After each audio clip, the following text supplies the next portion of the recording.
Hello There everyone, we go. welcome to the Pink and YouTube channel. I'm Connor Southwell. We're joining you today because Norwich City have completed their 11th signing of the summer. Ben Gibson has joined on loan from Burnley, originally a loan but with an option to buy, possibly for a fee in the region of about £8 million.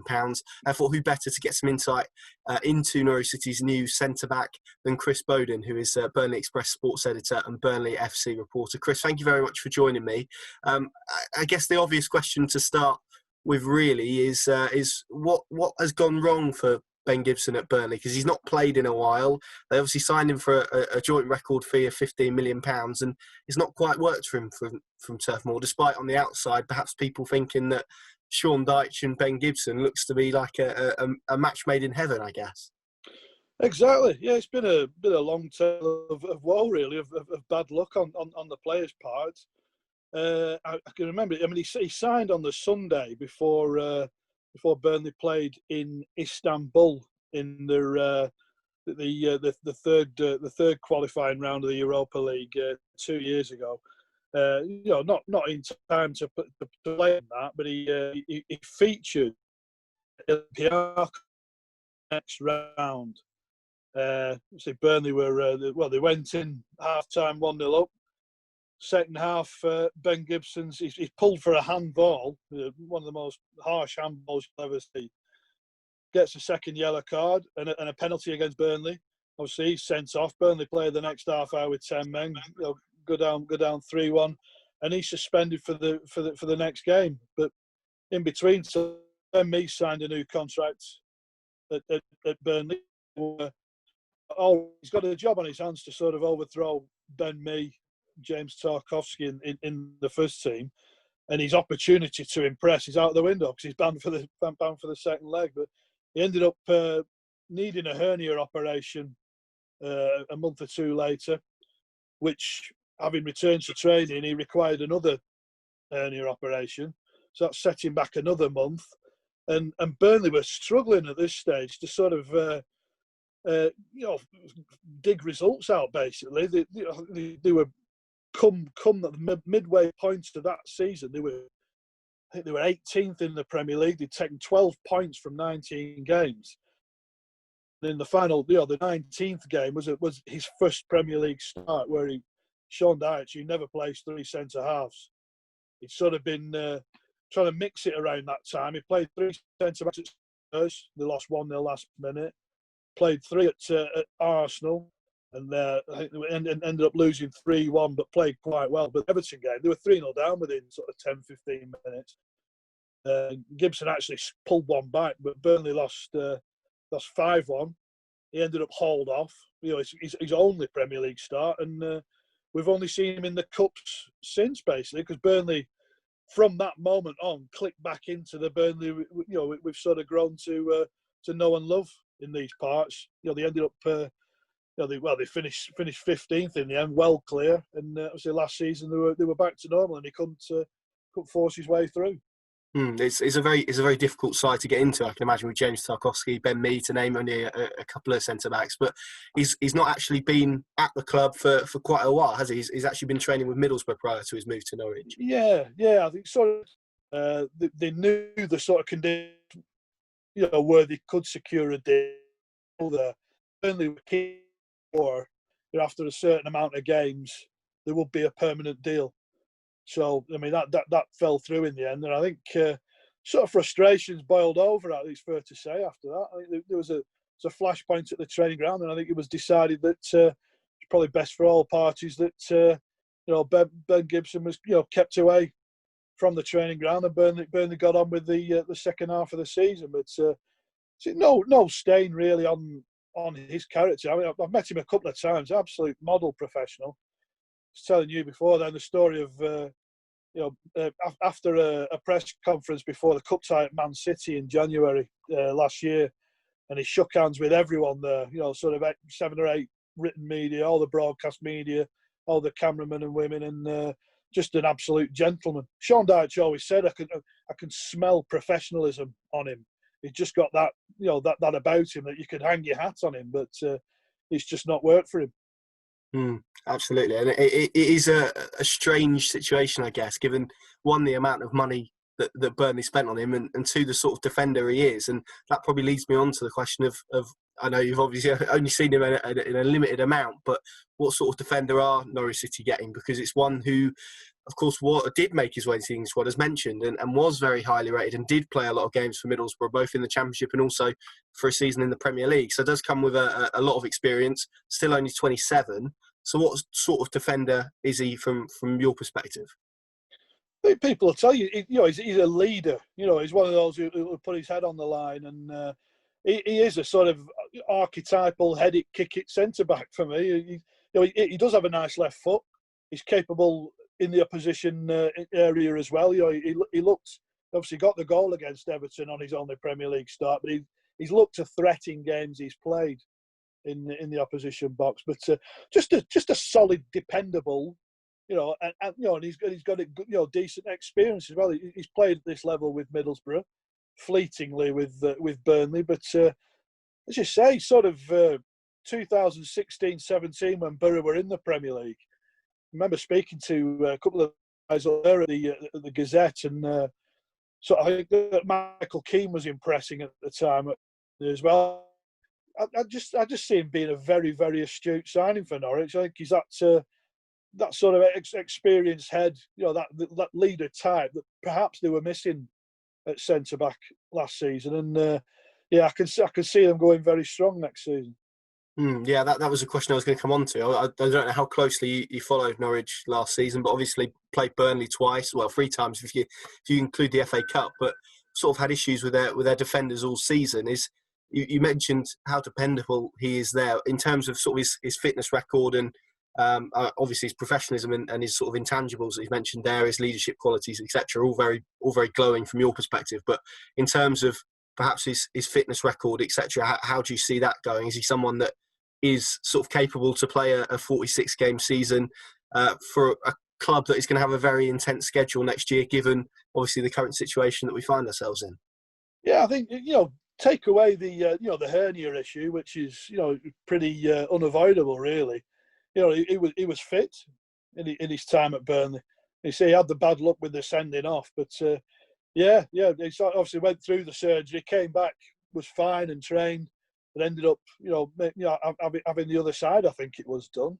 So just completely unavoidable. But other than that, his track record's been fine in terms of fitness. But just really, it's a strange one, isn't it? I mean, he was unable to get past Ben Mee. And you talk about, I think a lot of people wouldn't have qualms about 2 right-footed centre halves playing together.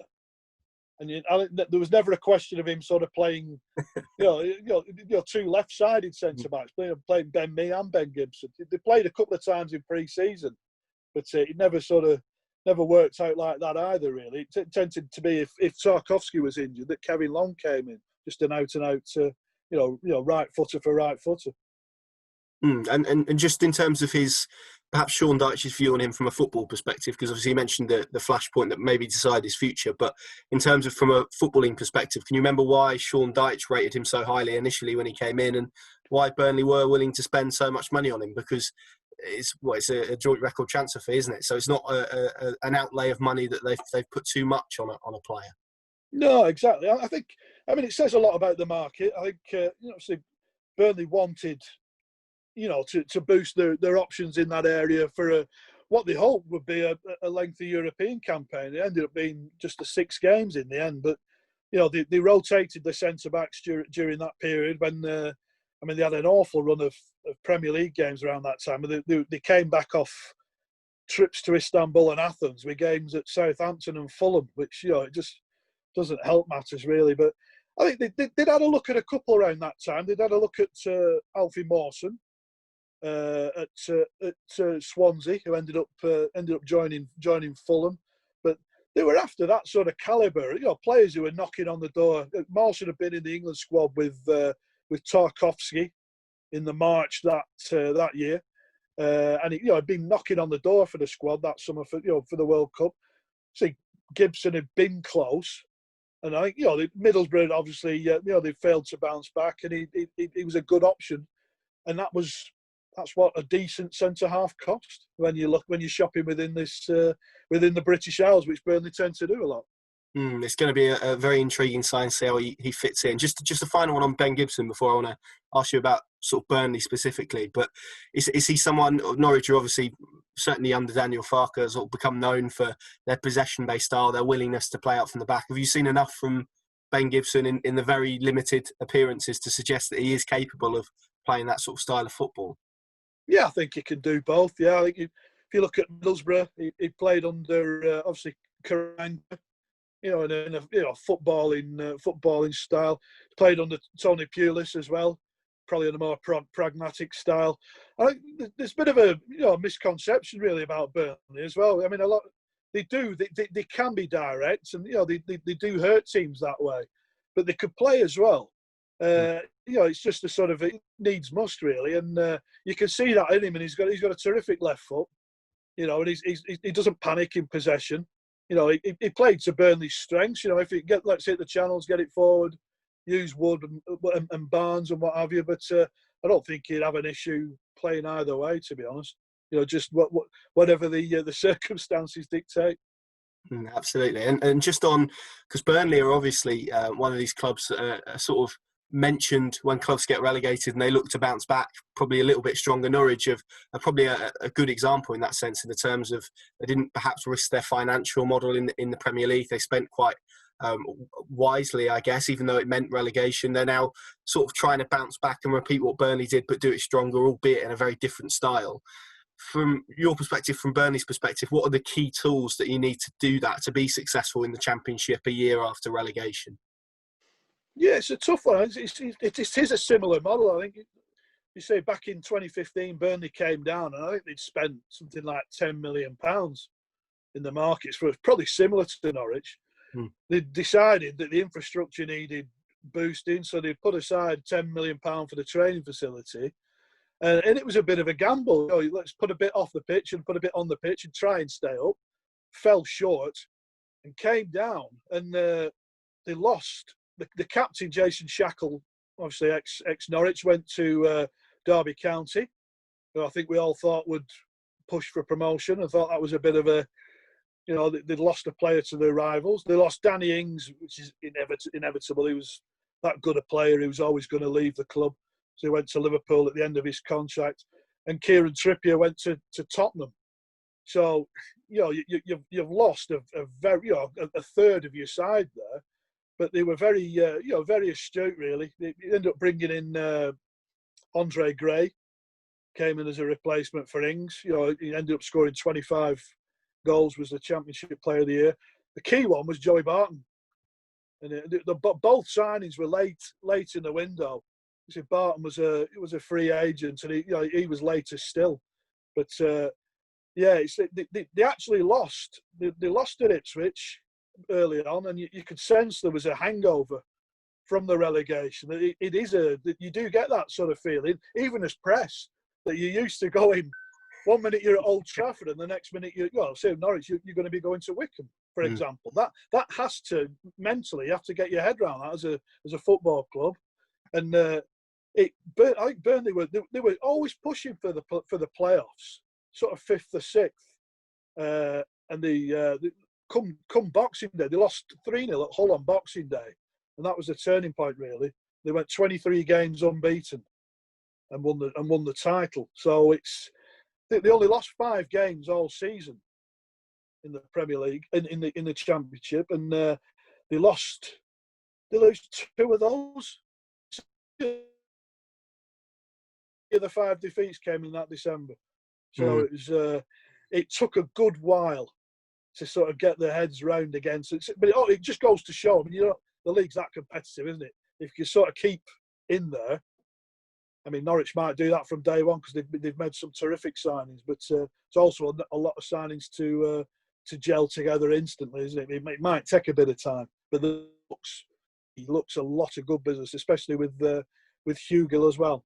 Yeah, and this was the point I was going to mention, given you mentioned Joey Barton there, in terms of how important experience is. We've sort of seen Norwich's recruitment shift, and I guess Ben Gibson is another example of this, from sort of recruiting from foreign markets, looking for sort of gems, I guess, to perhaps having a bit more cash to spend after preserving their money in the Premier League and sort of using it and doing a very similar thing to Burnley, actually, in terms of investing in the training ground and the infrastructure.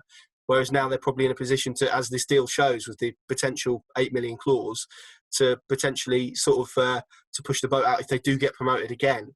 But in terms of that experience, how crucial is that in the Championship? You mentioned Joey Bottom there. Hugo is one that definitely throw into that category. Gibson as well, probably even Kieran Dow, who of course has notched up a few Championship sort of appearances as well. So how crucial are those sort of players from Burnley's experience in the division? It's pivotal because you need players, as daft as it sounds, who know how to win games at that level. You know, you found that Norwich, for however well they played week on week in the Premier League, didn't quite have that knowledge to get over the line to win games. You know, as you saw, you'll have seen them home and away, and probably there's games that they could have put to bed, or they've fallen asleep for a 10-15 minute period and you got punished. But knowing what to do at that level, knowing when to play your football, knowing when to be hard to beat, knowing when to be a bit more direct, maybe, knowing when, just those moments in games. You say Hugo's, played in a side who's been pushing top end at Preston, and obviously he's been on loan at Borough and QPR as well. Say Ben Gibson's won a promotion from that league. And the players who were there, who won the title last time. It's vital. Just that know-how, you can't understate it really. Let's say Barton had been there with QPR and won the thing. He'd won the thing with Newcastle, and his mentality from day one is that not that we're going to push for promotion, or we're going to try and get promoted, or we're going to win promotions. We're going to win the league, and that was it rubbed off on everyone else. Yeah, it's setting standards, certainly. Chris, thank you very much for joining me. It's a fascinating insight, and I'm sure that you'll be watching Ben Gibson this season with interest to see how he gets on actually playing some football for a while. Thank you very much for joining me. If you enjoyed this video, make sure you leave a like, subscribe to the Pink and YouTube channel as well. Of course, plenty more content coming your way as we look ahead to the new Championship season. Norwich, of course, travel to Huddersfield Town next weekend to kickstart their season back in the second tier. You can find Chris as well, but all his links down below to the Burnley Express, and also his Twitter profile, so you can follow him for all things Burnley. And we'll see you again very, very soon.